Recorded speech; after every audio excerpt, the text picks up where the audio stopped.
What do cribs, cigarette lighters, and garage door openers have in common? They're all subject to regulations by the Consumer Products Safety Commission.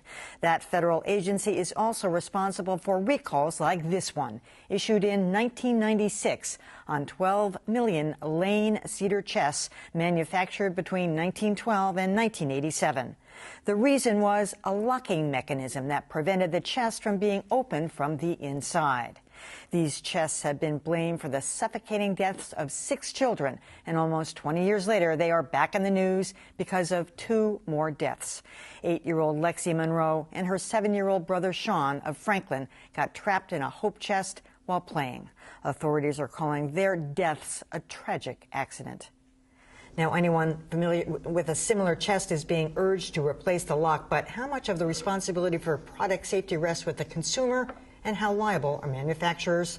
Marianne LeBlanc is a personal injury attorney and a partner at the Boston firm of Sugarman & Sugarman. Welcome to Greater Boston.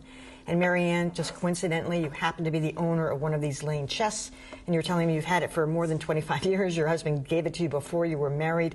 Were you aware of the recall? I was not. And I think that's exactly the point here, which is you would expect someone like me to be aware of it. And if I'm not, how can you expect consumers to be aware? And clearly, although this was a recalled product, the company did not do enough to make sure the public was aware of that. Yeah, because normally in a recall, like a car recall has become so common, they know the VIN numbers, they know the tracking numbers, they know everything, how to reach you by email or a letter. But how would they? I mean, your husband has probably moved several times since then. How could they responsibly track you down? Mm-hmm. Well, the company Lane entered into what's called a voluntary recall program with the CPSC, which allows for a number of ways of notifying the public, but there is a wide degree of variation in terms of the ways they're allowed to do that.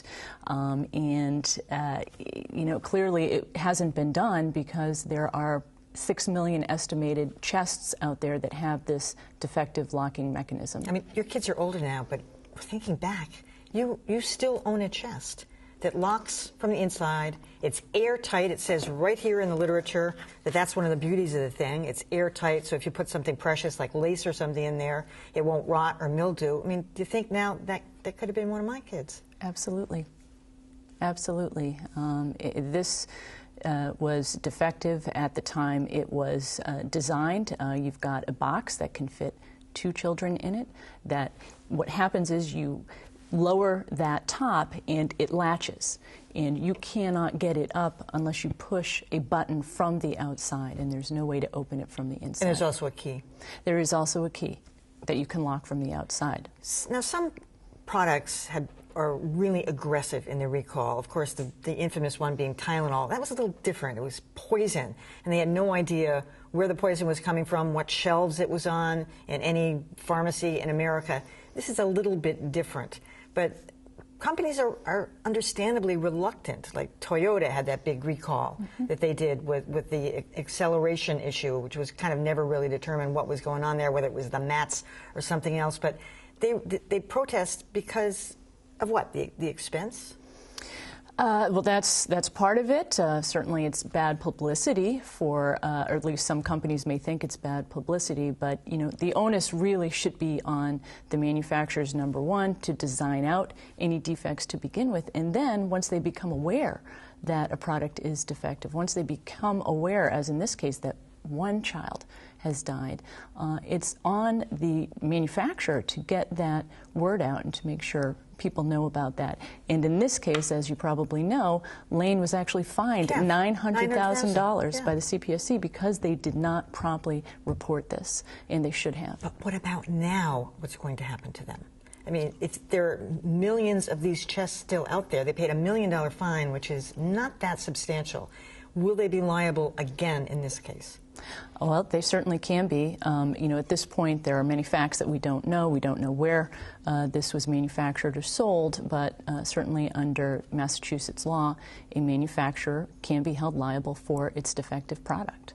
And no one can be held responsible for not getting the information out? I mean, is it only the responsibility of Lane, or is it partly the responsibility of the Consumer Product Safety Commission to get these words out? I mean, when we think of Toyota again or Tylenol, the media played such a prominent role, as they do with certain recalls that are going now, a lot of them having to do with infant toys and that kind of thing. The media plays a big role. Mm-hmm. The CPSC is the regulatory agency that has as its charge protecting the public from unreasonably dangerous products.